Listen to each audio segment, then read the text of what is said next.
Great afternoon, everyone. Welcome to the I Am Transformed show, where we interview real people with real life transformations. If your own fears and insecurities are hindering you from pursuing your dreams, then guess what? The wait is over. When you can change your mindset, you can change your life. So let's go after that life that you desire and deserve. I am your host, Dr. Veronica Outlaw, and I am here to help you proclaim I am transformed. So today, as you remember, on last month on the 16th, we announced that we're doing an affiliate podcast where we're going to come before you on the 16th of each month at 6 p.m. Central Standard Time. And we're coming from the Intentional Living book by Mr. John Maxwell. This month in February, we're on chapter 2. And so we're hoping to impart in you throughout the rest of this year what intentional living looks like, choosing that life that matters, being significant. And so today I have with me, once again, by delight, I have Dr. Sarah Thompson and Miss Roxanne Wilkening with me. They were with me last month, and it was so good, I thought I'd bring them back this month. How are you doing, ladies? Doing well. Thank you for having us. Thank you very much. Absolutely. So let's go ahead and get started because this is a meaty chapter and I don't want to have y'all on here to midnight. Chapter 2, basically the summary for chapter 2 is why good intentions are not enough. And most people desire to do good and they want to help others and they give themselves credit for having good thoughts. But most of us judge ourselves according to our intentions. So as John Maxwell points out, there's a gap that people face between having good intentions and actually making a difference with their lives. So we're going to be addressing how people can bridge that gap. And that is by committing to intentional living.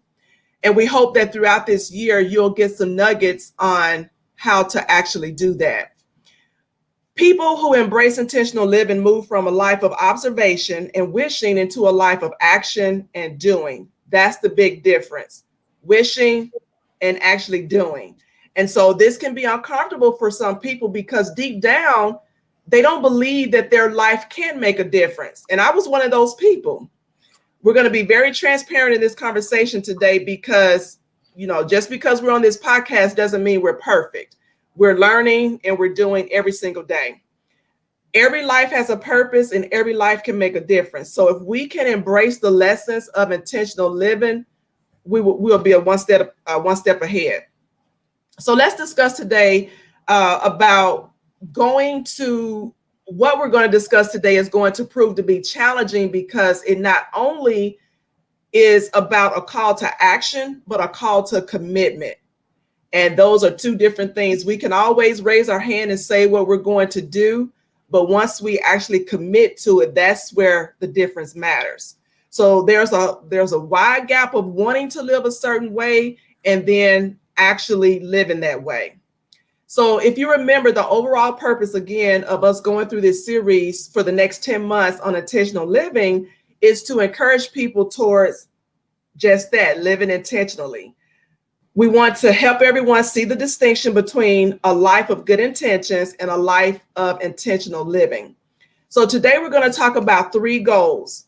The first goal is we're going to identify the key differences between good intentions, intentional learning, and intentional living. In the second goal, we're going to examine those barriers to intentional living. And in the third goal, we're going to break down the 7 benefits of intentional living. So ladies, let's start off with the first goal, identifying the difference between good intentions, intentional learning, and intentional living. If you can, provide an example or two of each of those categories. Roxanne, do you want to start or do you want me to start? You can go ahead and start, please. Okay. So I'll take, for a good intention, emotion and how that transpires into intentional learning with discipline, and then into intentional living with our lifestyle. for me, emotion is, I would say I was feeling alone after a life event and really didn't know what to do with myself. And it was brought to my, I was suggested from friends, oh, well, try meetup groups and things like that. And I did. However, it wasn't fulfilling to me. Like I knew it gave me that little bit of a spark to create an action. So there was that doing. But it put that light into me where I wanted to be able to actively contribute to society, make a difference in the lives of other people in very small ways, in large ways, however the outcome was. But it was interesting to me to see too many people in a volunteer group that I was part of, giving back, but they wanted those rewards and they wanted to put it out there on Facebook and get all the accolades. And to me, giving back, being a servant, volunteer, whatever term you give to that, it should, to me, genuinely, it comes from within. And I don't look for, nor do I want any type of praise. And I try purposefully every day, and I'm not saying I'm volunteering every day. But then at times I think of conversations I have with, because domestic violence and intimate partner violence are two areas of passion of mine, personally and professionally. I found that even having conversations with individuals who are experiencing those types of violent relationships or have, is my way of also giving back. So I guess I am trying to, I am making a commitment to actively give back each day. It might not be that big picture, but that is my way to intentionally live. Awesome. Okay, I guess the example that I want to use, one of the things that really kind of brought us together is me doing a podcast and then Veronica doing a podcast. And then obviously meeting Sarah. And so if I can use that as an example, the three criteria is good intentions, intentional learning, and intentional living. And so, my good intentions, if I start in phase one, which is a desire, is something that, I want to start a podcast. I want to do it. And so I got this grandiose idea that I wanted to happen. And so the podcast, going from a conception or a desire, which that's the first phase, is desire, it's a wish, it's a someday. And getting from that bucket to actual action is, going from I'm going to do a podcast to pushing the button the first day and making it live. One of the things that me and Veronica talked about, she had said that even with her situation, she was going to, and she finally had to push the button. And sometimes it's very difficult because you can talk about it, you can plan it, you can talk to your friends, you can get your buy-in. But I think the difference between the good intentions is I'm going to start the podcast. The intentional learning is actually pushing the button and making it live. It's an action step. It's an actually doing. And one of the things that I think, and I think we'll probably get into this later, that may want to prevent us is our perfectionists. It's not right, or we don't know anything. And so I had to go from wanting to do it to actually pushing the button, and getting to that third step is actually the result of being live. I even struggle now because I've put out there, and again, me and Veronica have talked about this. I've tried to make a commitment. My desire is to do a podcast weekly. And then again, the results is, do I publish every week? And, am I getting the results? Because I can want to do it. but it's a matter of, I kind of put some plans in place that I want to say, okay, I want to write Monday, Tuesday, Wednesday, Thursday, record on Friday, and publish. Now, I have been very successful at getting from the desired state of wanting to podcast, having a website, having a platform, and getting something published. I have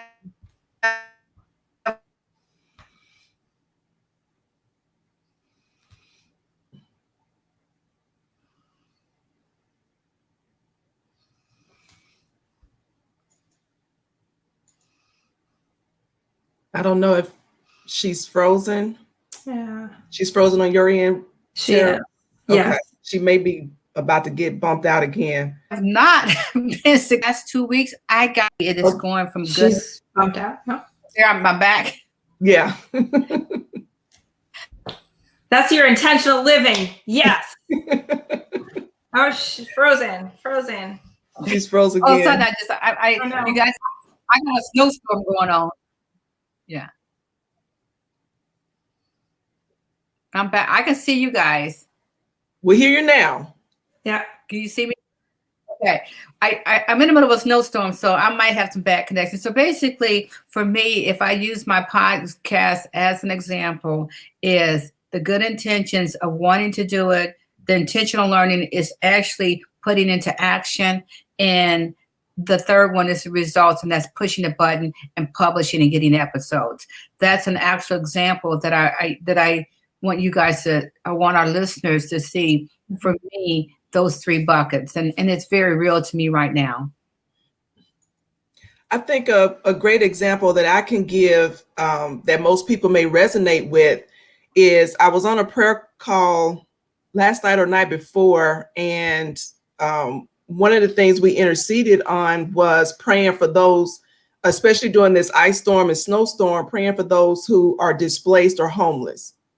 The degrees here is under 20 degrees, and I just can't fathom those who don't have a place to go being able to survive this weather.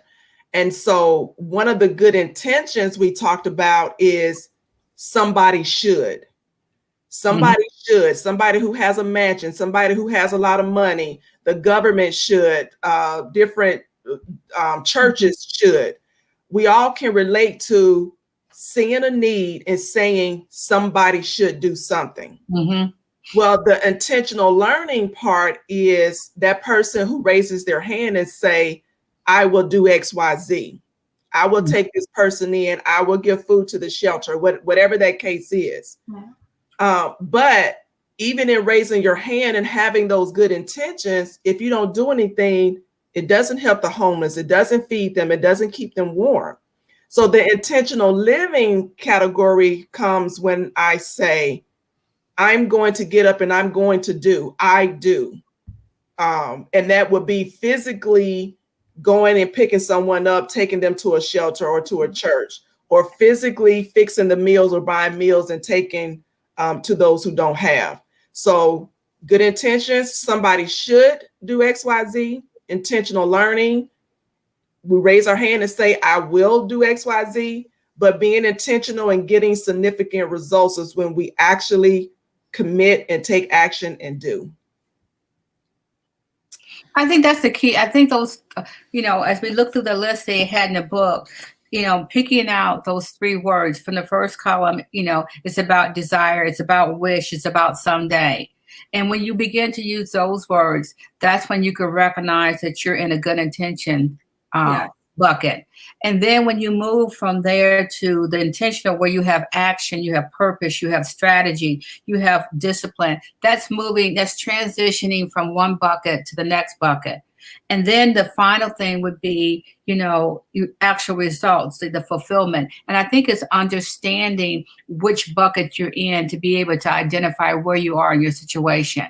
And I feel like if we can be honest with ourselves and take a good look with ourselves at the things that we want to do and ask ourselves the hard questions as to where are we at. Listen to our dialogue and look at our actions and say, where am I at?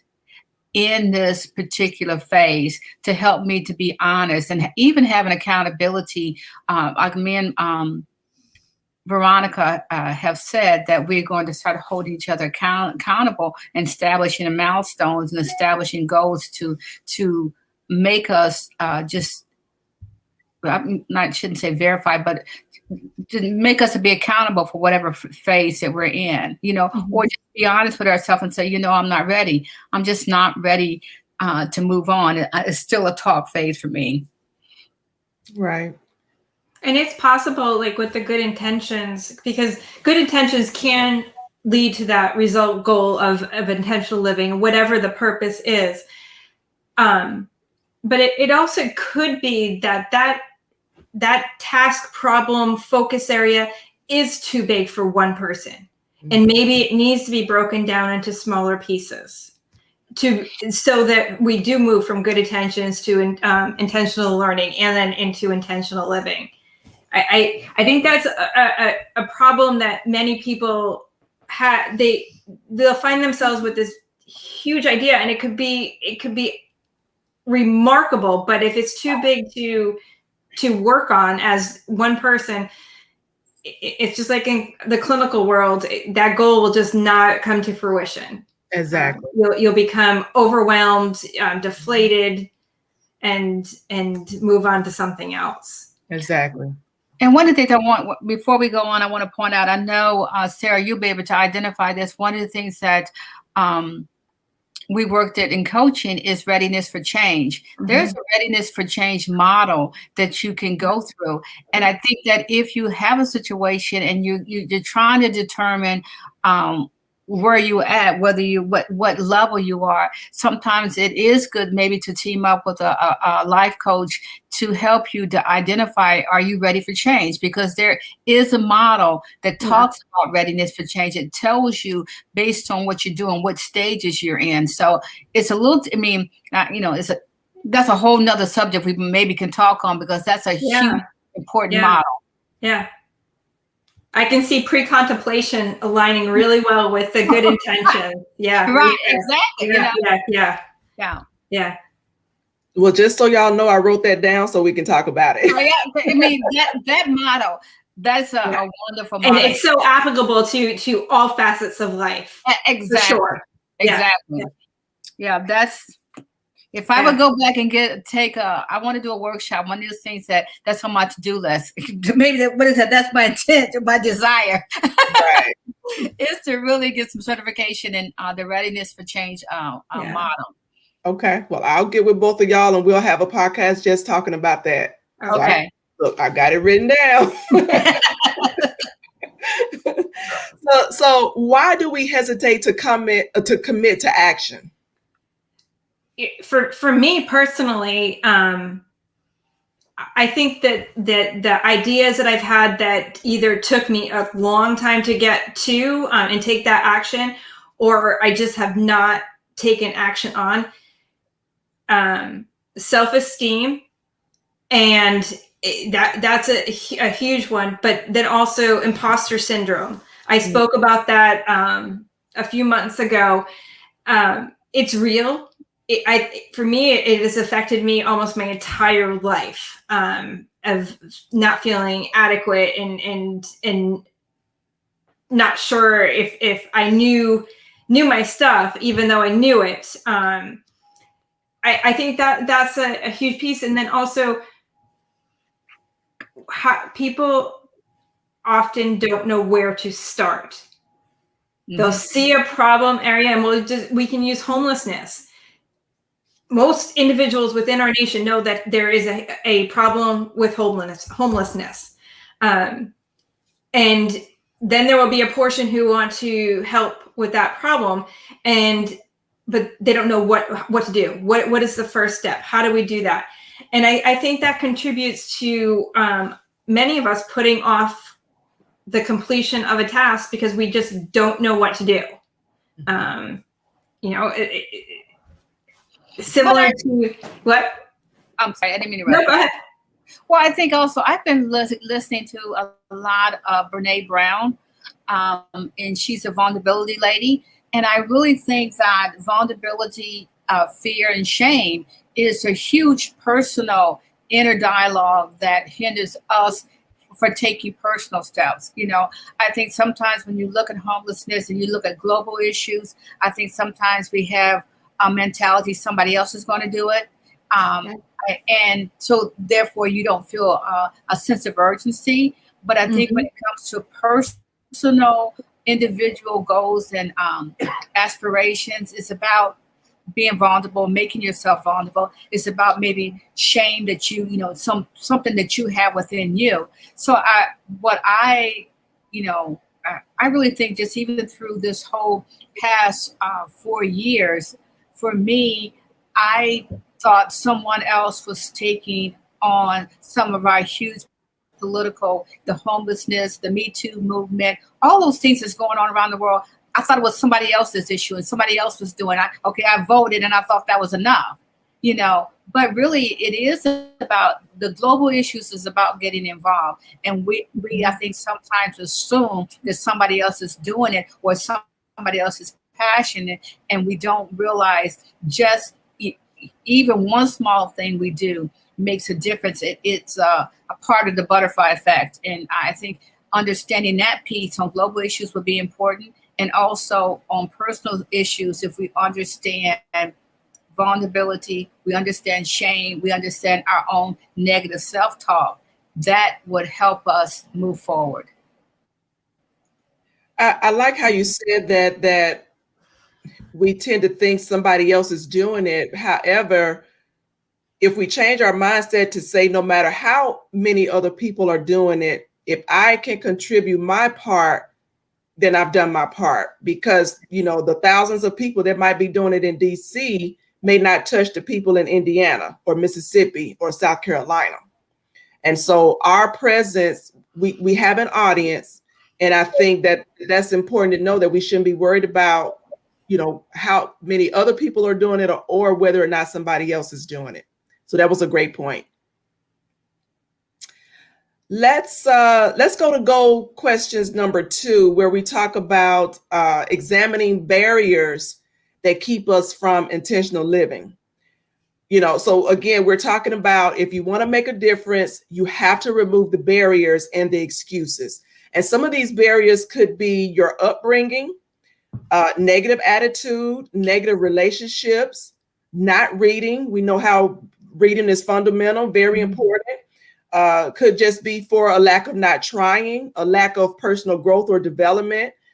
Could be something as simple as not networking. Had we not networked, we wouldn't be on this podcast today.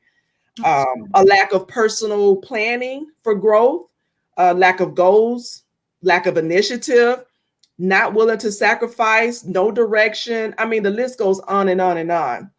But what I want to do real quick is read the quote that's on page 33 of the book. And it'll segue into some questions that we're going to ask. It says, wishing for things to change wouldn't make them change. Hoping for improvement wouldn't bring them. Dreaming would not provide all the answers I needed. Vision would not be enough to bring transformation to me or to others. Only by managing my thinking and shifting my thoughts from desire to deeds would I be able to bring about positive change. I need to go from wanting to doing. So with that said, ladies, I'm going to ask each of you, starting with Sarah, what are some of your personal barriers that keep you from making change? I would say most definitely it would be my own self-doubt. You can see the doctor in front of my name. There are still days where I doubt my abilities, my capabilities. So that is a real thing for me to continue working through. I would add negative relationships as well. And sometimes I would say the no direction, meaning I have something in front of me, a task, a goal, and I just don't, like I mentioned, I don't know where to go with it.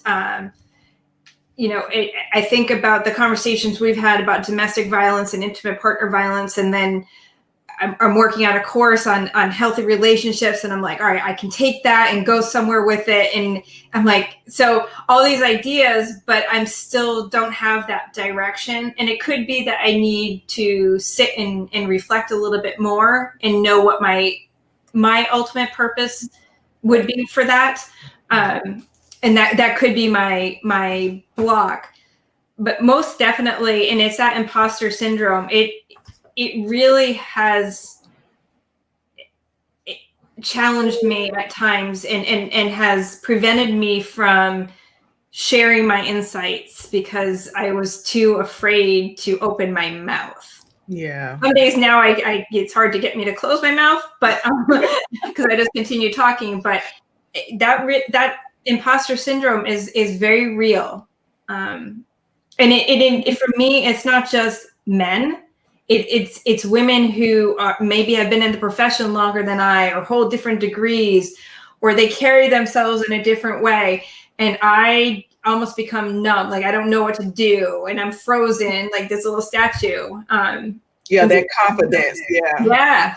Yeah. Those are real barriers for me that I'm aware of. What about you, Roxanne? I think right now, it's a matter of time management. Finding enough time in the day to accomplish all the things that I want to accomplish. I feel like just one of the things that I've done this past year, I've incorporated doing a Bible study every morning as a part of my personal development. And I feel like it has given me enough self-confidence to try things, even doing this, what I've done it a year ago, maybe thinking that I don't have anything to say. Right now, I'm convinced that I might not reach, quote, an open audience, but there's somebody out there that want to hear and need to hear what I have to say. And so I think I'm at the point to where I've eliminated any personal doubt or questions about my ability. But now it's a matter of time management and making sure that I allow enough time to do the things that I want to do and keeping myself focused, because sometimes I can kind of be all over the page. I had to really focus on, okay, Roxanne, the podcast is your focus, and you can't get off into making the Facebook post and doing this in Canva and doing all these other things, but let's just do this right, and making sure, I establish a strong a commitment line, writing every day, making sure I get that down pat. Because we are important in our own right. I think we bring a lot to the table, and I feel like even a child can say something that can make a difference. And so I'm a child. I know that somebody out there is going to hear something that I say, and it's going to resonate with them. And if I say something that doesn't resonate with you, it's not for you, and I'm okay with that. I'm getting okay not to be everybody's best friend. Right. I'm getting okay with not everybody's going to like me or everybody's going to understand what I have to say, but because I'm not going to let that stop me. I want to try. I want to make a difference, and it's like no more excuses, right, Veronica? That's no right. more excuses. That's her book. No more excuses. That's right. I'm not going to hide behind shame or vulnerability. Yeah. I'm going to put myself out there, and it's a matter of getting committed every day and holding myself accountable. So to answer your question, my personal barrier right now is managing my time to make sure what I say is important, truly is important. Everything you all said and the audience has said has resonated with me. I think my main word right now would be rejection. Fear of rejection, not so much fearful anymore, but fear of rejection. I've talked to one or both of you about loving the podcast platform, and I started off doing interviews because, to be honest, they're easy for me. I thought it was going to be the other way around, but it's not. They're easy for me. I was talking to another friend of mine who has a podcast. her comfort zone is doing solo episodes. She's fearful of the interviews, and I'm vice versa. So now I'm having to force myself to do the solo podcast. I'm going to relaunch and do the solo podcast because I need to be intentional about removing those fears of rejection, going outside of my comfort zone so that I can move to the next level. And so rejection is a big one for me. But like you just said, everybody is not going to be my friend. Everybody's not going to resonate with my messages, but those who do are the ones who are in need of it. And so when I don't come forth, then that means potentially someone is without because the message would have come from me.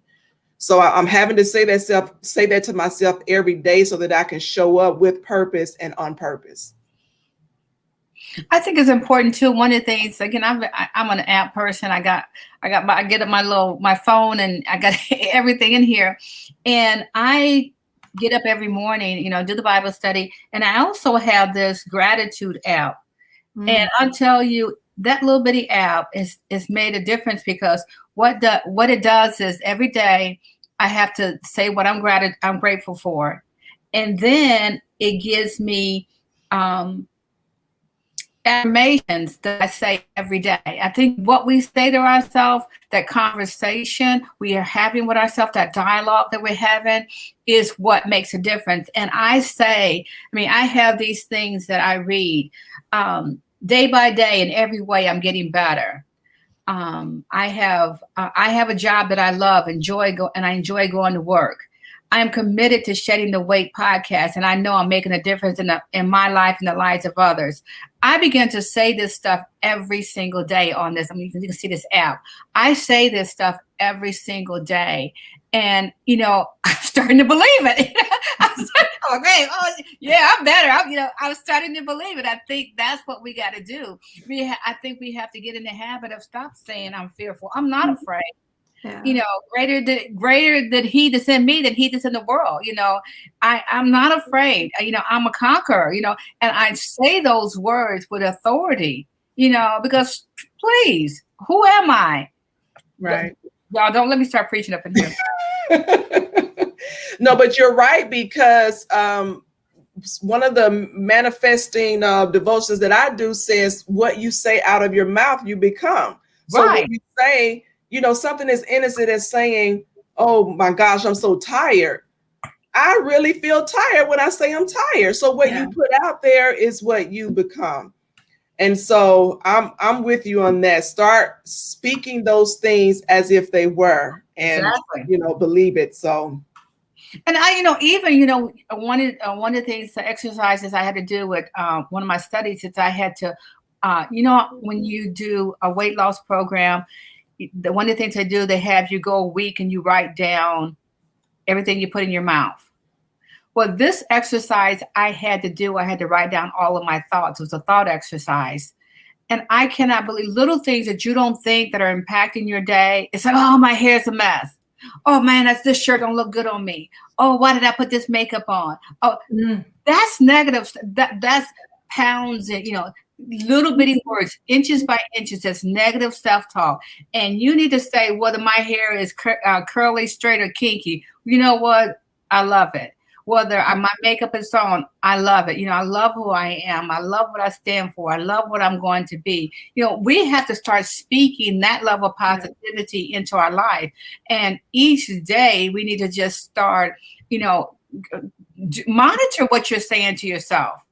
Know the thoughts that you're having, because those thoughts are making a difference. And that's what we got to get beyond. We have to, it's not the big things that causes us to be afraid. It's those little things. It's that comparing of ourselves to our sister that's right next to us. Those little things, my glasses, my hair, my makeup, my earrings, my, what I'm eating, why I'm eating, when I'm eating, all of that stuff. Yeah. Woo. Yeah. And that negative self-talk it will start at the beginning of the day, and that just sets the tone for the rest of the day. That's and the and I know I'm guilty of it as well. Comparing myself to others and maintaining those societal expectations. Come on. right. You just see when I take my special girl to the beach each day, I look like a hot mess. I am sorry. I got my LL Bean rubber boots on. I've got my hat on. I honestly don't care, because my intention is to get her to the beach. She will be 60 next month. Get her to the beach. That is her happy place. That's it. That's it. Right. So we talked about all of us listed multiple areas, or I'm sorry, multiple barriers. Out of all of those that you named, what area in your life are you the most intentional, and why? For me, it would be the imposter syndrome, which is relates to the self-doubt. And as Roxanne shared a year ago, I can tell you right now, I would not be sitting here having this conversation. Yeah. A year ago, I would not have reached out and connected with Veronica. So I recognize, and as I've mentioned before, I turned 50 this past summer. And even though I say a year ago, a lot changed for me when I turned 50, and it wasn't a midlife crisis. It was that aha moment that, okay, at least half your life is over. What are you going to do? What is your story going to be for the rest of your life? I don't live an extravagant lifestyle. I work hard so I can eventually retire, not to play golf and travel the world, but to go to the beach and not have a worry. Right. And so in doing these things and speaking my voice more in different career wise, I have done more networking and connecting than I have ever done in my entire career. And it's helping me realize that I know that I'm intelligent and smart, but it's helping me to really see all that, and that I have a lot more work to do. There's a lot for me to give back in many different ways, and recognizing that and get in, and let's take this imposter syndrome and just tackle it. Right. For me, it's when I think about the first 50 years of my life and how the majority of that, all of my adult, let's say from 20 to almost 50, I was just existing. Mm-hmm. And so when I think about the number of years I have given someone else because of unforgiveness, for example, I just refuse to live the remainder of what I have left in that space. And so if what I create for my life is being a world traveler, or imparting into those who have been abused, whatever that looks like, I'm gonna, with the help of God, I'm gonna take stance in doing those things. I'm not gonna be 60 and 70 years old saying, I wish I coulda, shoulda, woulda. I'm not. Whatever it is I want to do, I'm getting it done. I'm getting it done. So like you said, those imposter syndromes, the fear of rejection. I mean, even something as small as on Sunday, I had a strong hurt on Sunday, Valentine's Day. I had a conversation with my cousin about the things I was seeing on social media. For example, men posting and bragging about giving gifts to multiple women. I had such a heart-to-heart conversation with my cousin. He told me to podcast about it. And I was like, no, nobody's going to want to listen to me. You know, this is just how I feel. I shouldn't have got on social media on Sunday. All of these things. And it would not leave my heart, because my heart was so heavy and hurting for women who were wanting the attention, wanting the gifts, wanting the love, even if it was for the sake of just being validated for that one day. I was literally in tears. And so I did the podcast to say, we're celebrating this folk holiday, but the other 364 days of the year, we're starving for attention. Why do we do this to ourselves? That probably could be a whole nother podcast, but because he had that conversation with me and because I felt so strongly about the cause, I went ahead and did the podcast. It was 12 minutes. Yeah. I got it off my chest. I was thankful that I was not the girl in that place anymore, because I once was. So I'm not passing judgment. But I want women to be in a place where they don't look for a special holiday one day out of the year to be loved on. This should be something every day. Every day should be Valentine's Day. Yeah. I digress. But in our society, that's not a digression. That's super important, because I listened to your podcast. I was at the gym, and I was actually went and sat in the sauna because it was so cold and rainy. And I just listened to you, and you could hear the passion. And my immediate thought was, not only is it Valentine's Day, but we tend to do this for all our holidays. Yep. I'll use, so my faith is so Christian, Merry Christmas. And, I had to be cognizant of how I wish Christmas, but that to me is my holiday.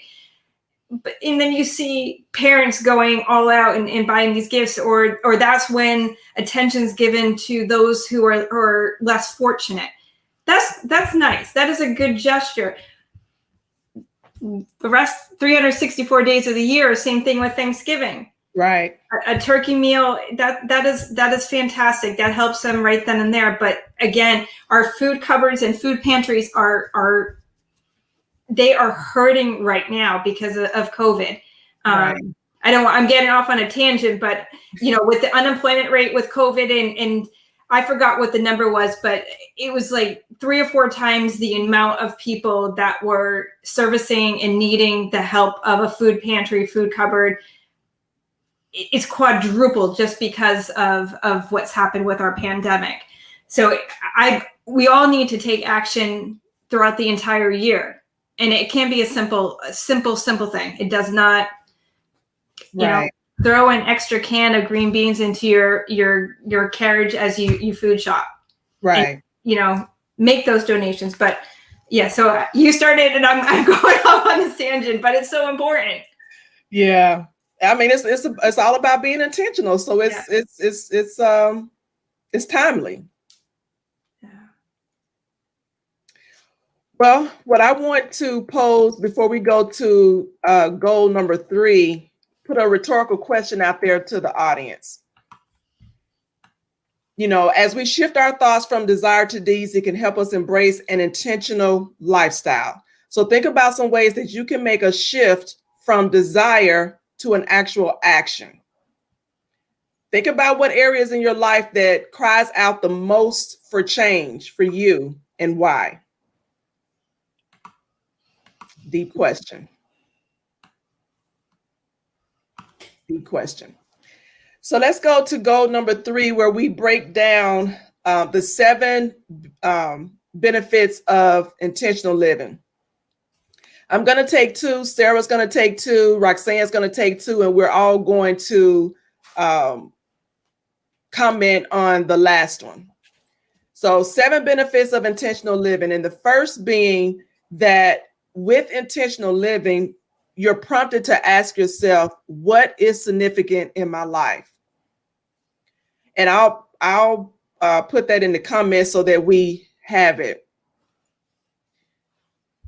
It prompts you to ask, what is significant in my life? Well, for me, like I stated earlier, in short, what's significant in my life is having a life that matters.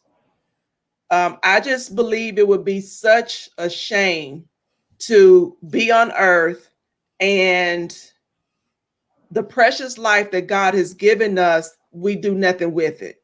Mm. We do nothing but complain. We do nothing but ask and beg for the next thing when we haven't even done right by the first thing that we have. And so because I've struggled, as you all know, with domestic abuse and all the residue that comes from that, I don't want to live the rest of my days in that space. And so if that means to spiritually, professionally, personally develop so that I can help pour into others to not be in that space anymore, then for me, that's significant in my life. Significance for me means making change, not just for me, but for everybody else. Leaving that legacy that Sister Joe, if you've read my book, the same legacy that she had passed on to me, I want to be able to impart in somebody else to pass that on to them. The second benefit is intentional living and motivates us to take immediate action in areas of significance. And so, again, for me, taking that immediate action means identifying what that action is, going from desire to learning. So sometimes that means I might have to impart into some coaching or some personal or professional development, whatever that is, so that I am equipped and prepared to do whatever that actionable step is. And even in doing so, I have to be disciplined and I have to be committed to doing so. So I can't say just out of saying I'm going to, host a podcast. Well, that's all fine and good, but what value does it have? Am I getting on here just ranting, just blowing smoke, or am I making a difference? So Yeah. That's where I am. Sarah, what about you? So the two that I chose was intentional living challenges us to find creative ways to achieve significance. And very much like Veronica and Roxanne, I want to live my life with a purpose. I'm far from a perfect person. I've always considered myself a helper. And again, that turning 50 was that aha moment of the fancy cars, the clothes, all that stuff does not matter to me. And to find creative ways to make a significant, to achieve a significance, to me involves problem solving. One of the questions or quotes that in Maxwell's book was, here's something I can do. And so I, like Veronica, have a history of domestic violence, intimate partner violence, and it is part of my professional career as well. And it's something quite passionate about. And so I want to share my story, but I also want to make a difference in the lives of others. I want other people to know that they are not alone in experiencing that. So how can I do that? I can do it through the podcast that we had. I can do it through sharing my story with somebody who connects with me and just is looking for some additional supports. I'm developing courses.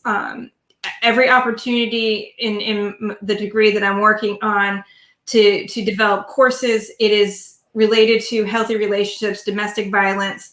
It is my way to get the word out as far as I can get it.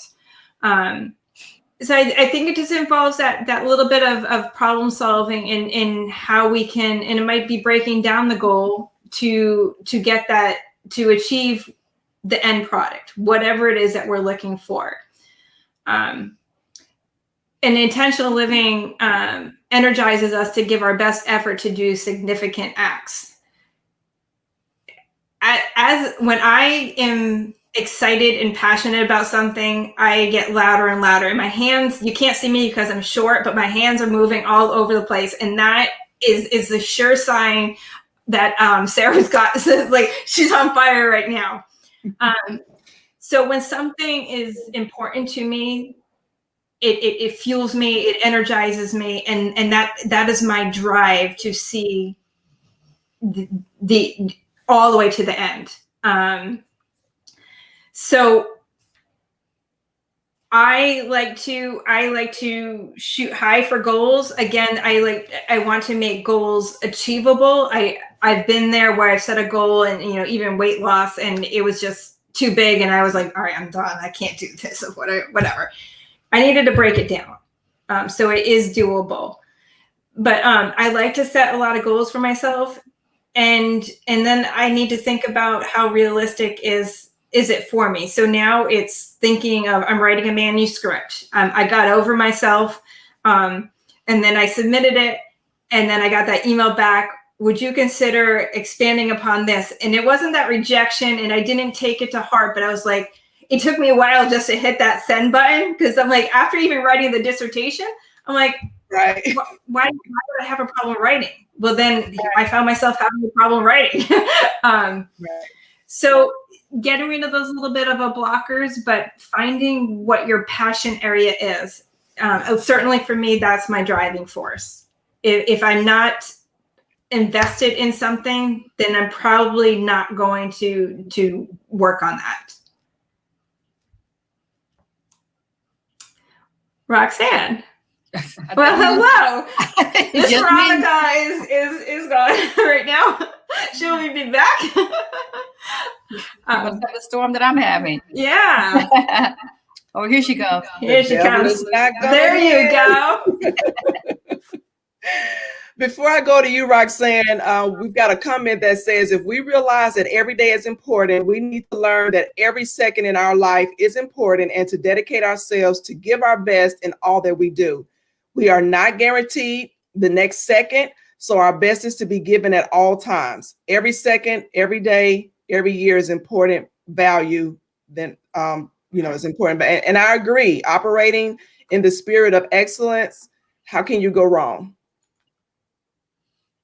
Yeah, no one should take their lives for granted, or the lives of others. It's you do not know when your last day will be. Exactly. Roxanne, you're up next. Well, looking at what John Maxwell says when he talks about unleashing the power of significance within us, he talks about, he had a moment when he met Zig Ziglar, and he says that Zig Ziglar really says, you unleash your power when you help somebody get their power or find themselves. And I think that's one of the things that we're all are trying to do. By helping other people, it helps us. And if you're doing what you're doing, let's just say get rich, to be for notoriety, for it being all about you, you are not going to unleash power. Power comes through helping other people, and I think that's very, very important, because if I can help someone else get where they want, ultimately I'm going to get where I want. And I say this in my podcast, every podcast I write or try to put out there, I feel like I'm trying to share. There go the hands. As I share, it's like I said, a finger out there to you, but really it's pointing back at me. And so even though I feel like I'm helping by sharing my story, as I even sometimes hear my own story, it helps me. So unleashing that power is helping other people, being a servant. We follow that golden rule of servanthood, then I think we will become significant and intentional. Mm-hmm. Yeah. What about the next one, that intentional living inspires us to make every day count? It does. I think especially with COVID, right now, we are living more on purpose and on intentions. There are things that we took for granted that we don't necessarily take for granted every day. Going to a restaurant, talking to people, seeing someone smile. I think that there's so many things that, a year ago, we just assumed living in America we have. If you're in Flint, those people don't take for granted water, healthy water. Right now in Texas, they're not taking for granted heat. They're living in Texas. Who would worry about cold in Texas? And so I think one of the things that's happening now is that we're not taking anything for granted. We are the power of significance. I'm sorry, the power, mine was inspired. What inspires us to make every day count? We look at every day as a gift. And I think that's why it's so important. with me, me and my husband live with my mother and father, and then my niece and her daughter comes over every day. So back in the summer when COVID was, I think it was around in October, we all got COVID. So what was so powerful for that, when I realized one sneeze could have wiped out 4 generations.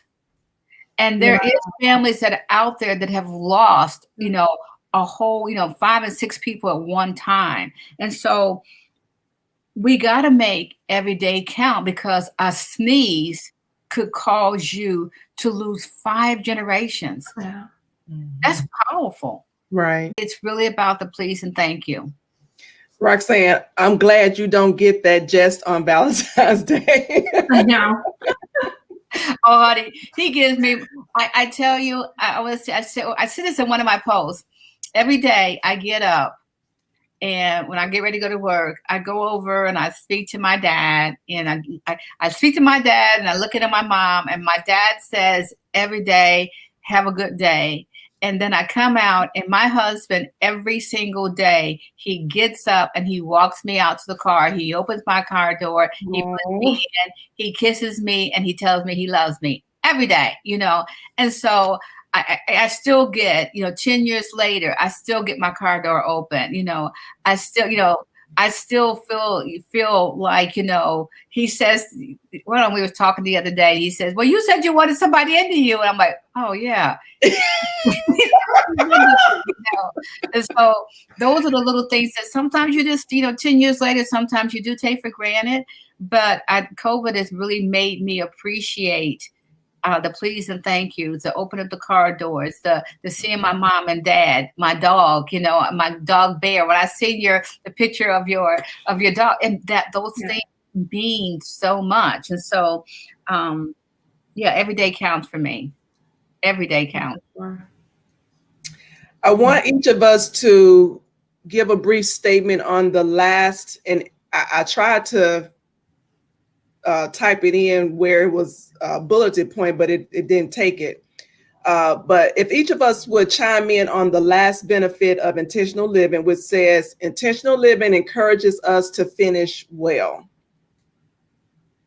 For me, I think it's self-explanatory.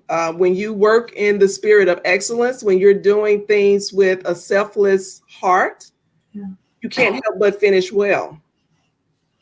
It's not all about us. We were not put here just to service us. We're here to service others.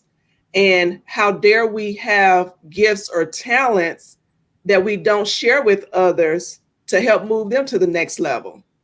And there's something in network marketing that I've heard so many times about how so many great people with great inventions or great ideas, they pass away, and those ideas or those gifts go to the grave.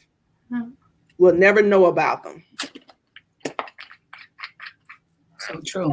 Yeah, and I agree with what you shared, Veronica, and I think it ties right into what my definition of a good leader is. A good leader is not that micromanager. A good leader is the person who is supporting, mentoring, guiding, and encouraging that growth, not stopping the growth, encouraging it. And I just saw something in the book that resonated with me, and now I flipped the page and I lost it. But for me, the finishing well is wanting in wanting to make a difference and knowing I can make a difference. Again, what I have to say might not be for everyone, and how I say it will not be for everyone. It will not stop me from sharing my story and educating others. That is my purpose. Awesome. Roxanne? I think for me, through this whole process of intentional living, and what has encouraged me more than anything is to really live my values, understand what my value is, and by living my values, and my values is truth, consistency, perseverance, and service to others. And if I can be intentional in those 4 areas of my life, I feel like I'm on track because it's not those 4 areas are not just about me. You know, when you speak in truth, it resonates not only to you but to the people that you're speaking to.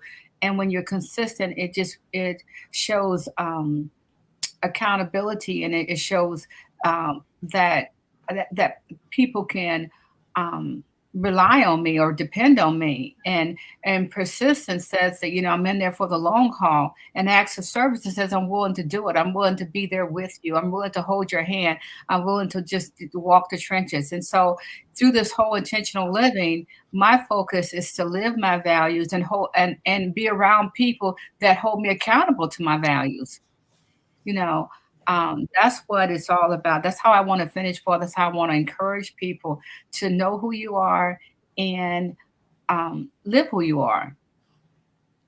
Awesome. Awesome. Good words. Good words. Absolutely. Yeah. Well, we are at the end of this show. This was awesome, ladies.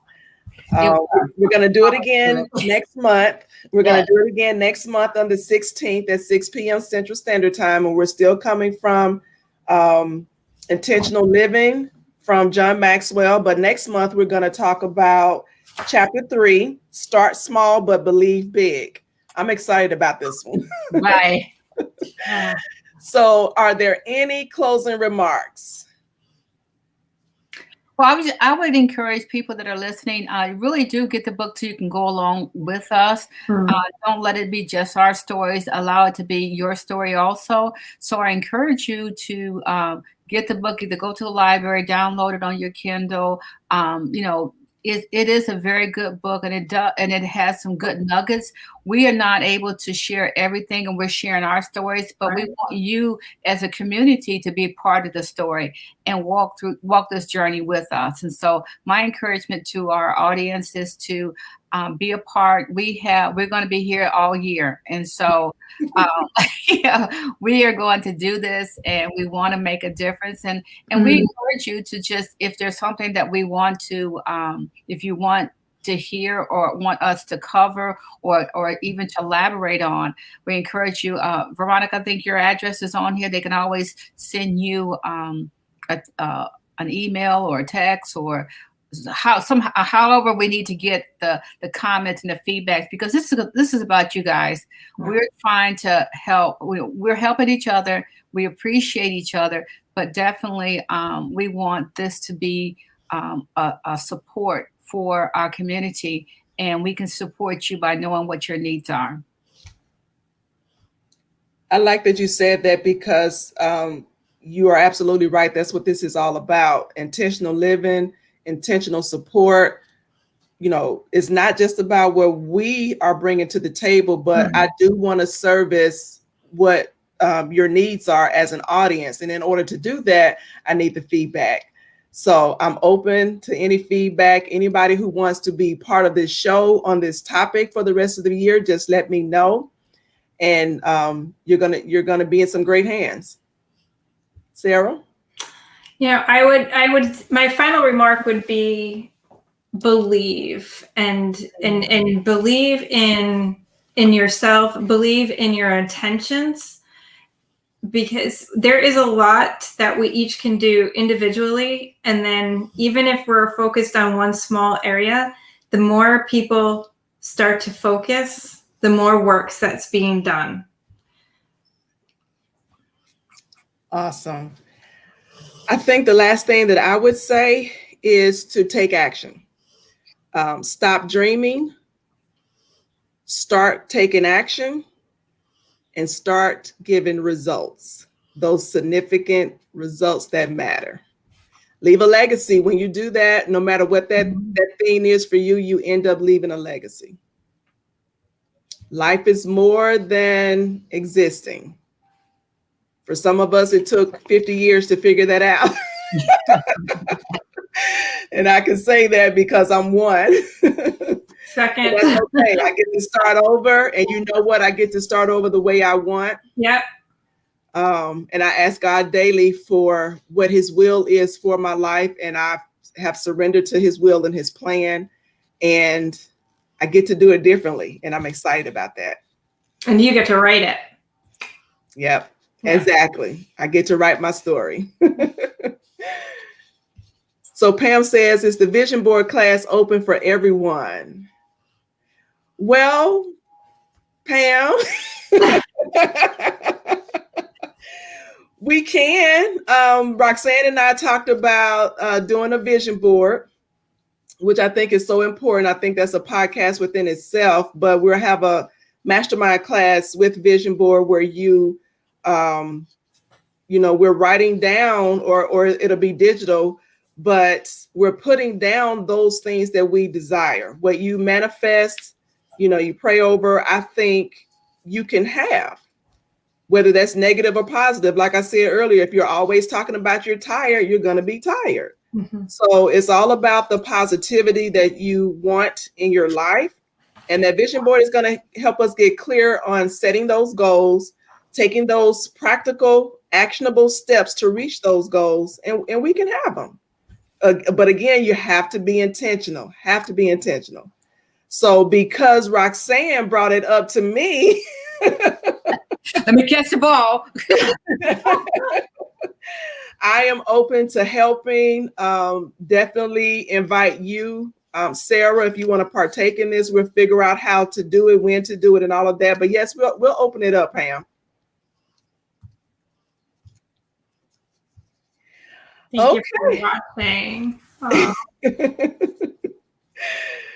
And it's going to be fun. I'm actually looking forward to it because in our small little group, just to share a little bit, we've talked about setting goals for weight loss.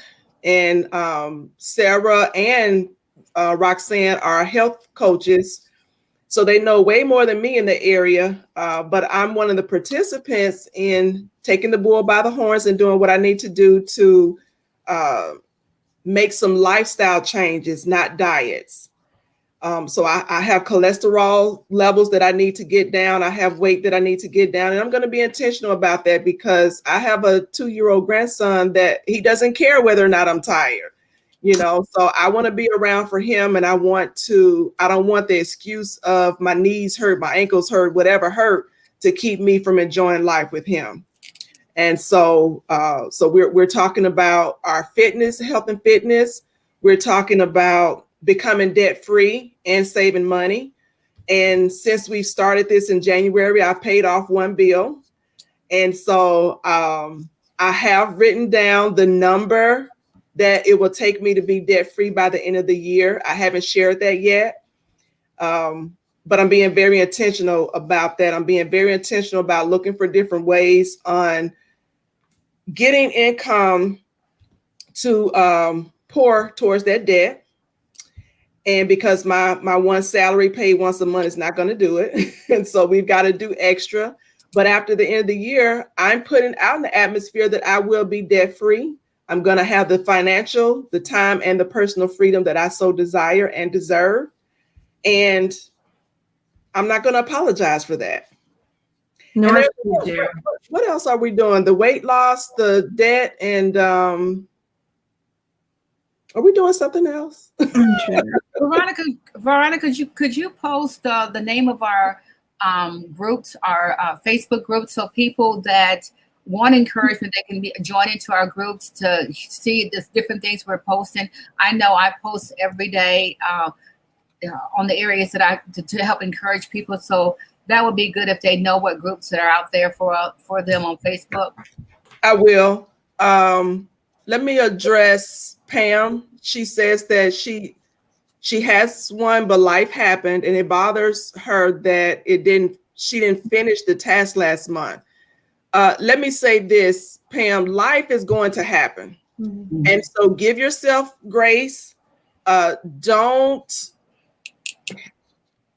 know in the flesh we get bothered, but what I have found for me personally is the more that I give gratitude, no matter how horrible this thing is, whatever I'm struggling with, whatever the challenges are, the more that I'm grateful and thankful, the better I can handle those things that happen. Life is going to happen. Just dust yourself off, pick yourself back up, and start over.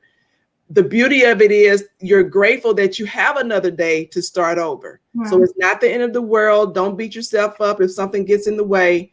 You got this. You got this. Y'all want to add to that? Ditto. Yeah. Life definitely happens, and there you go. That's awesome. Yes. That is exactly what we're looking for. Exactly. That is awesome. Yes, exactly. And look, you didn't put the however many pounds you have, you didn't put it on overnight, so it's not going to come off overnight. And you don't want it to come off so fast to the point where you're gaining back the next month. Again, this is lifestyle change. Yes. Lifestyle. Yes. This is not a race, it's lifestyle. Okay, if we don't have anything from anybody else, the name of the Facebook page is I Am Transformed Show. Facebook page. And if you follow the groups tab on that page, the group is called No Excuses Transformations. So just in case you can't search it, just go to the Facebook page and then follow the groups tab. And it's only one group out there so far. It'll take you to the No Excuses Transformations. And that's what we're doing. We're having the attitude of no excuses. It starts with you. It starts with us. And we could get it done. We are holding each other accountable. We are very encouraging and loving on each other. It's not just about me. I'm not the person who needs to be on front. As a matter of fact, when I started the group, I asked anybody who wanted to help or do whatever. And as a result, we have Sarah and Roxanne. So I'm the person behind the scenes who likes to push people forward. I don't like the attention, but I am grateful for the support. I'm grateful for what I can offer them and what they can offer me and all of you. And then that's just what it's all about. That's what it's all, the support, the love, and the accountability, so that we all can get to that next level. Absolutely. Okay, well, if you all don't have anything else, I'm going to thank everybody for tuning in to the I Am Transformed show, where our mission is to educate, inspire, and empower you to your transformation. And again, we will be here with part 3 of this intentional living series on March 16th at 6 p.m. Central Standard Time. And we're going to discuss starting small but believing big. So until we meet again, be intentional and live a great life on purpose, with purpose, intentionally. God bless you all. God bless. Bye. Thank you.